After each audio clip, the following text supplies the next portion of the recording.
to be astonished. And you know what that means? I'm a minute late. Confession? I'm a minute late, but better late than never, Vic. And no, I have no confessions for you, sir. That's right. It's the Marty Monologues with Marty Wambacher of the wildly popular blog, Meanwhile Back in Peoria.com. Get over there and check that shit out while we sit here and rap with Marty. Tonight he's going to read from one of his books. Marty, what the hell's cooking, brother? Hey, not too much. Just drinking a beer here. What kind of beer are you drinking? I'm drinking Budweiser, as always. Bud, man. Are you a Cubs fan, too? No, I don't watch baseball. I hate baseball. Oh, man. Well, strike number one, Herm. I mean, we could almost transfer this into how much I fucking hate baseball. Back when I did my People of Peoria magazine, I was out with Mike Foster, who wrote for it. He writes for the blog now, but he was going on and on about watching the Cubs at Wrigley Field. And I'm like, I've watched maybe 2 minutes of a baseball game, and it's like, who the fuck wants to move so slow? And he's like, oh, you got to go to Wrigley Field. It's like going, to heaven and this and that. So I finally agreed to go with him. It was me, him, Bill Knight, Dennis Diamond. He used to write for the Journal-Star. This was back in like 1992. On like a Wednesday. Right. I took a day off from work. And I went there, and we're in Wrigley Field. The most fun thing of all, I had a press pass because I had my magazine, so I could walk down on the field. I went down on the field, and I talked with Harry Carey, and he was bombed out of his gourd before the game even started. I went over, like, hey, Harry Carey, who are you? And I said, I'm Marty from Peoria. Peoria, Pete Vanaken? And I'm like, yeah, I used to serve him coffee at the drugstore, and that was kind of fun. But then for the rest of the day at the game, we wrote a 2-part thing. He wrote about how great it was. I wrote about just how fucking boring it is. And who are all these people in Wrigley Field? It was a Wednesday, I remember. It was like 3 o'clock on a Wednesday. The place was filled up. It's like, doesn't anybody have a job anymore? Marty, the whole thing. Why do you think Harry was already bombed before the game, man? I mean, that's what you got to do. That's his job. That's what. Even as a fan, man, you just got to get wasted out of your mind because they're going to lose. So just get drunk. Yeah, I know. I don't because I don't follow it. I pretty much hate all sports. I really don't like to watch them. I don't like to be around when they're on. They really, so much shit out there really just bugs the fuck out of me. So I remember, I was going to reach my book, but now I'm going off a tangent on this. I remember being in high school and getting the shit kicked out of me because some jock who was on the football team was calling me a fag because I had long hair. And I'm like, and I didn't play sports. And I'm like, yeah, I'm the fag. You're the guy that plays with all guys. You shower together. You slap at each other on the ass. And I'm a fag. And I'm the fag, right? Yeah, I just knew some deep-seated, emotional teenage story was going to be behind this shit. I just never liked sports. I never understood it. It's like, unless you're going to pay me to run around and make a jackass out of myself, I don't want to do it. So, Marty, you said you were going to read from your book tonight, man. What do you got for us? I don't know. Now I'm so pissed off about the sports thing, I don't know if I want to do it. Fuck the sports. Read the fucking book, Marty. What am I, some kind of trained monkey here for you guys? Actually, yeah, the book that I didn't really have anything prepared. I never do. So today I thought in 2008. Fuck them guys. I'm reading some shit out of my book form. Well, anyway, in 2008, I wrote a book. I've got a lot of crazy stories from my past, as you guys know. I've told some of them, but I decided to put some of them into a book form, and I wrote this book called The Boy Who Would Be a Fire Truck. You can actually buy a copy of it on Amazon. It's still out there. But it's a collection of short stories, and one of them's like about, I met Carl Bernstein one time from the whole Watergate thing. I called in once to the Larry King show. I've been on the Today Show. Just a lot. I've had a lot of weird shit has happened to me in my life, which I feel lucky about. But one of the weirdest times in my life, me and two of my friends, Moon and Chris, when we were like 19, we moved into this house on the corner of Douglas and Russell, right off Main Street. And it was kind of a shitty neighborhood, and it was a real shitty house. But we moved in there, and a lot of this is brought up in the story I'm going to read in just a second, but just a little background on it. We were like 19. We were drinking all the time, and we bought 5,000 hits of speed, and we had them in a candy dish on this dilapidated coffee table. Jesus. Yeah, so I mean, every day we would. I was working at Murray's department store downtown. Moon and Chris worked at some loan office, but every day we would start the day off by eating 3 or 4 hits of speed, and then going to our jobs and coming home. We were drinking a ton of gin at the time too. I ended up with what my doctor called the worst case of mononucleosis he had ever seen. My weight right now, I weigh about 185 right now. I think I was down to 145 pounds because, well, I mean, again, the funny story was I had to go to my doctor. My throat was like swollen shut. So I go, and he's like, it's obvious you're doing drugs or something. What's up with you? And, tell me the truth. What are you doing? So I gave him this laundry list. I said, well, I drink every day. I drink between 6 to 12 beers, maybe like, I don't know, up to like a half a fifth of gin. I take between 5 to 10 hits of speed. I do cocaine a couple times a week. I do acid 3 or 4 times a week. I mean, it just went on and on. And his face, it was just like, he said, if you keep this shit up, you will not be alive another year. And I was like, really? He said, yeah.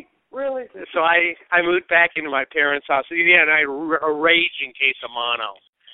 And he was like, how long have you been taking amphetamines? I said, I've been taking them. We bought 5,000 hits. I've been doing it for 5 months. He's like, you're physically addicted to that? I didn't know you could get addicted to speed. And I said, no, buddy. I didn't know that. And he was like, well, you should move back into your parents' house, which I did. And I not only had mono, but then I had the cold turkey speed. So it's like I'm throwing up. I got the shakes. It was really a bad time. But this story is the precursor to all that, and it's called blowing up the gin room. I'll start it here. Let me get to it. Okay, blowing up the gin room. In the summer of 1977, I was 19 years old. I moved out of my parents' house and into a dump of a 3-bedroom house on the bad side of Peoria, Illinois. My 2 roommates were Chris and Moon, and the main thing that we had in common was a powerful thirst for all things alcoholic. Our drinks of choice were Blatz beer and shots of cheap gin. To fortify ourselves in the midst of so much alcohol consumption, we bought more than 1,000 hits of speed and kept them in a large candy dish on a crumbling second-hand coffee table in the front room. Whenever we felt weary from the constant drink-a-thon we called life, we'd pop a couple hits of speed, and it was, boom, back to the liquor store. Our dilapidated house had a basement that was divided into 2 rooms.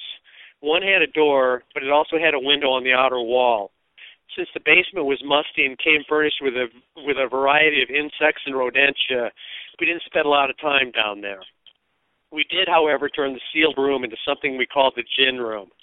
We dubbed it this because we would take our empty gin bottles and smash them on the cracked cement floor. After a couple months, the broken glass was nearing ankle height. It was really something to see. Smashing the bottles was a great release when you're about to jump out of your skin from too much amphetamines and alcohol. Being constantly drunk and raging on speed leads to some weird behavior.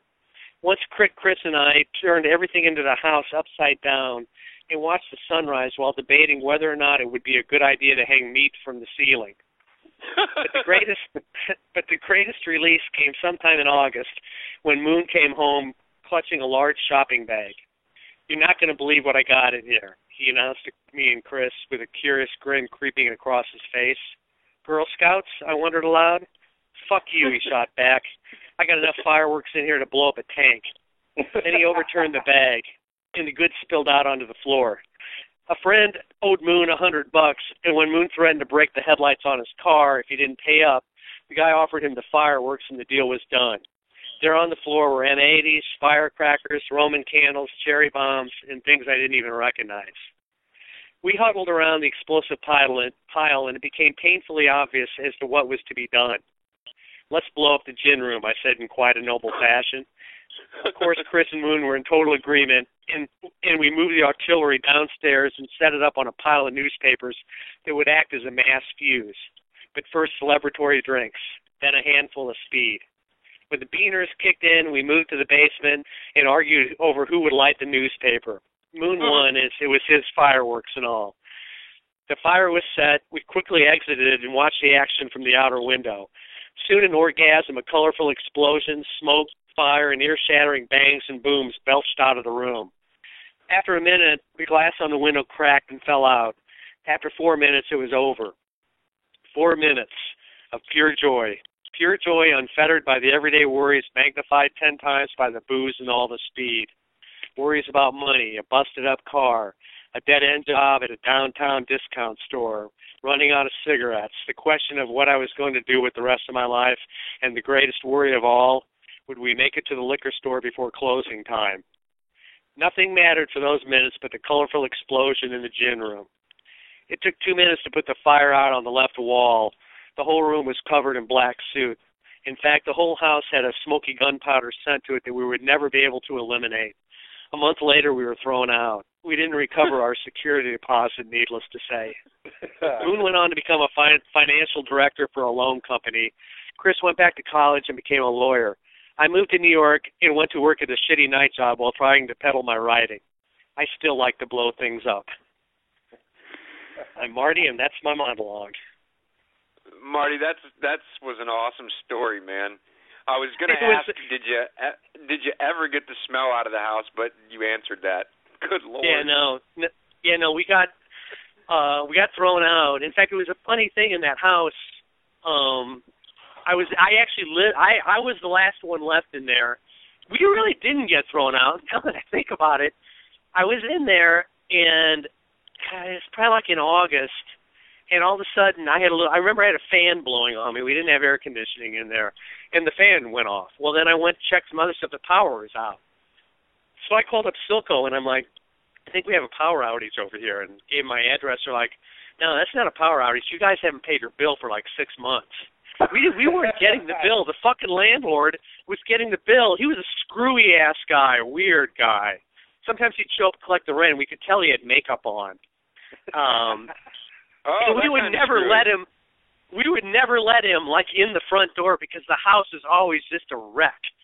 So we would like open it a crack, shove the money out, and then shut the door as quick as we could. Well, it turns out Silco was sending him the bills, and this fucker never gave us the bills, and we owed like, I forget, a couple $1,000. And we didn't have any money. We were living check to check. And so Chris and Moon came home, and I told them, Moon left. He moved in with his girlfriend. I think Chris went back to his parents, and I was left there. I lived there for 2 weeks without electricity, and I remember I had a date. We went to I think we went to the Bellevue Drive-In. You guys, I don't remember that. You're too young. It was like an X-rated drive-in. Yeah, I don't remember that. Okay. I took a girl from Murray's where I was working. We went out there for a goof, and we drove around the parking lot with our lights on, shining our lights on all these guys who were probably like jerking off and watching this movie in the drive-in. Then we came back to the house, and I came in, I'm like lighting candles, and she thought I was trying to be romantic. She's like, you know what, let's turn the lights on for a while before we go to the camp meeting, before we move to that. And I'm like, no, I don't have any electricity in here. And she was like, what?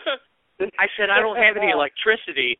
And I remember her looking scared as shit, and she's like, I think I'd like to leave now.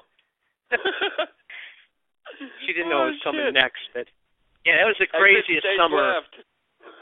Yeah, we moved in there in March, and I think I was the last one in there, and I moved out, I think in September, to another apartment. I got my job at Fleming Potter, so I knew there was going to be more money coming in.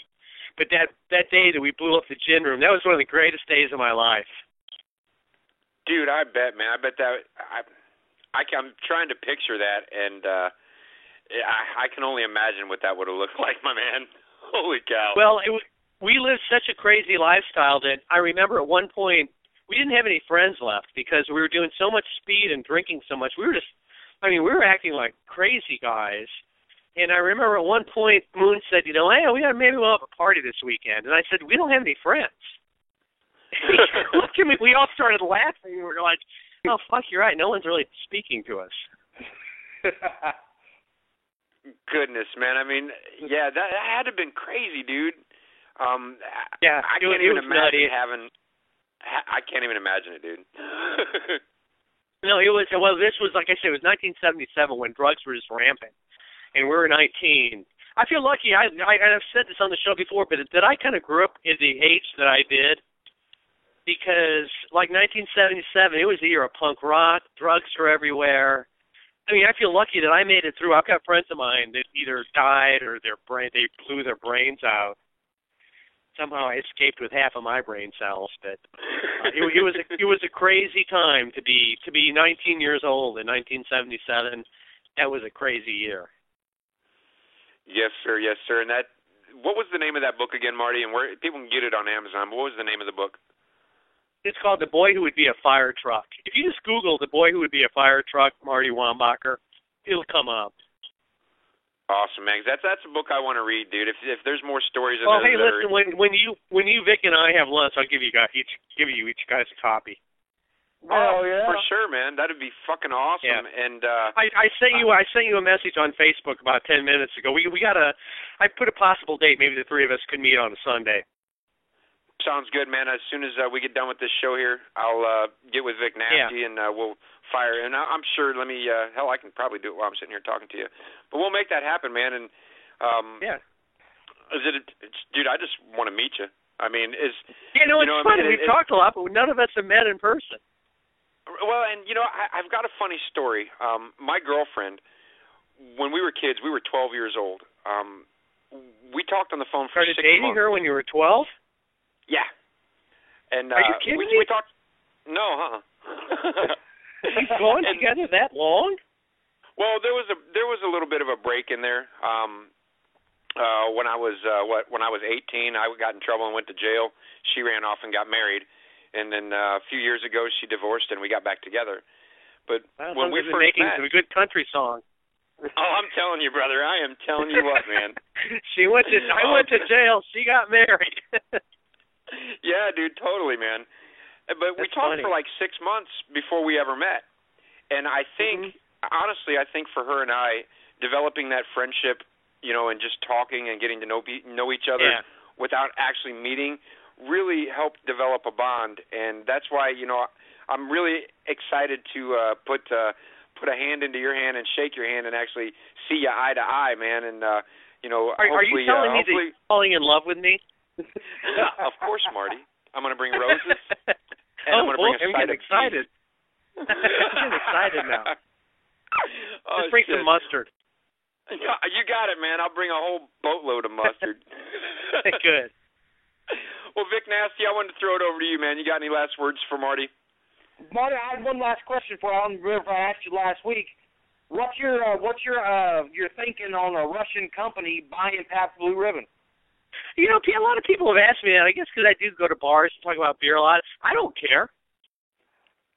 I don't give a fuck. I mean, as long as they keep the alcohol in it, I don't care. I mean, it's not like it was in Peoria anymore. I mean, it wasn't even in the country, was it still? The beer? Pabst. Where was it made before the Russians bought it? Oh, Pabst was still made here in America until this Russian company bought it. And, it may still be made here, but it'll be owned by Russians. Hopefully it's not made over there and shipped here because the taste will change for sure. I don't really care because, I mean, when push comes to shove, I don't really like beer anyway. I mean, I only drink beer to get fucked up. These people that are like, oh, I just want to have one beer. It's like, well, why? It doesn't taste that good.